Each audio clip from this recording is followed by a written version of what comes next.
responsibility and active learning. Okay, ni you ada buat dah dalam sulam.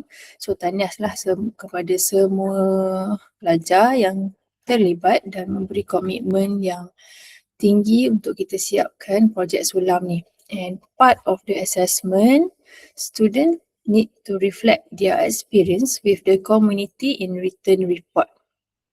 Okay, so kena buat report satu lagi.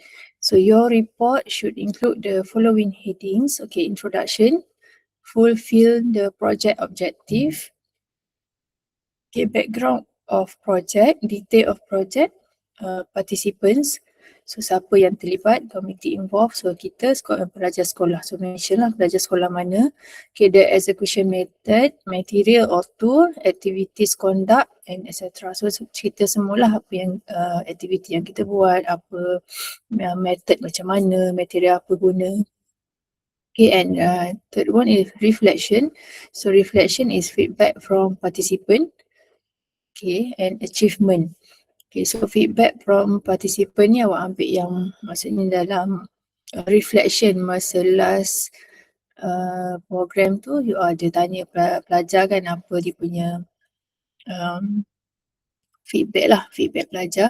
Sebab untuk dapat secara apa yang dia orang isi questionnaire tu, saya belum buat analis dia punya analisa lagi. So kita dapatkan feedback secara bukan secara detail lah, maksudnya secara yang awak tanya itu ataupun secara interview lah, itulah, bukan secara dia punya questionnaire tu. Okay, and achievement. Okay, achievement of the project. Berjaya tak awak kita punya project ni. Okay, challenge and solution. Challenges during the program and their solutions. So apa cabaran atau ada kekangan ke masa buat program tu and apa solutionnya. Okay, recommendation, suggest any recommendation for improvement. And for conclusion, summary of activities, appreciation to the parties involved. Okay, and the submission, okay, saya bagi seminggu. Boleh ke?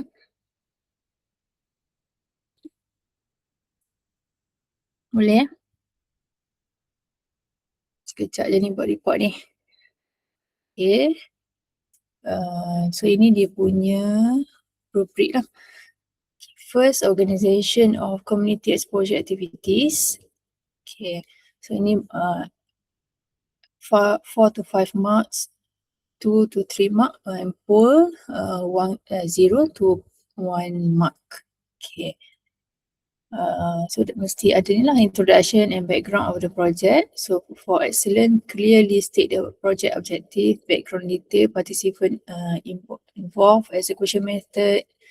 Okay. Reflection and community impact, offer a profound, insightful written reflection on the community experience, including clear community feedback and measurable achievement.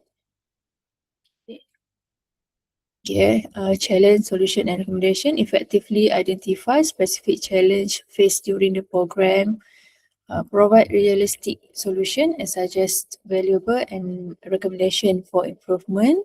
Okay, conclusion and reporting quality includes a comprehensive summary of activities, proper appreciation to all involved parties and adhere perfectly to all required heading and professional writing standard.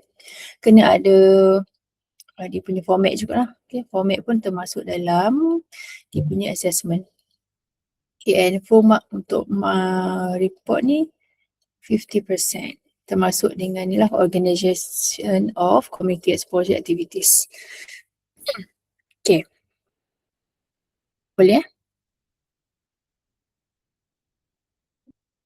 Okay, dan satu lagi, kalau ada yang free rider ni, ahli kumpulan, ini by group lah So kalau ada ahli kumpulan yang free rider yang tak buat apa-apa, tolong inform saya. Okay. Inform awal-awal lah. So kita suruh dia buat seorang-seorang lah. Kalau yang tak bagi komitmen group assignment ni, tolong beritahu saya. Okay. Then tanya by group tu kan? Ikut group dalam kumpulan ke satu group satu report?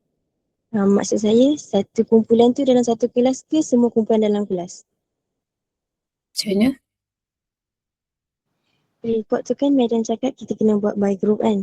Mm-mm. Lepas tu, by group tu means setiap kumpulan dalam satu kelas ke satu kelas tu satu report? Tak, satu grup dalam satu kumpulan. Maksud saya yang grup yang biasa buat assignment 1, 2 tu, continue daripada itu lah. Okey, terima kasih. Bukannya satu kelas satu report. Okay, ada soalan lain?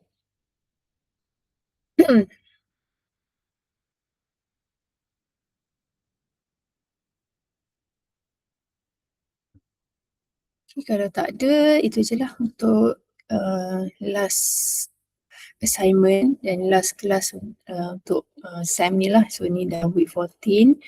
So, submissionnya seminggu 16 Julai untuk submit. Okay, dah pastikan 3 assignment tu dah 2 assignment yang lepas tu dah submit lah. Satu video, satu report juga yang itu. Report lah. Lupa saya. Okay, so itu je lah untuk 244 untuk SEM ni, and good luck lah untuk final SEM ni, final 248 dengan 246. Okay.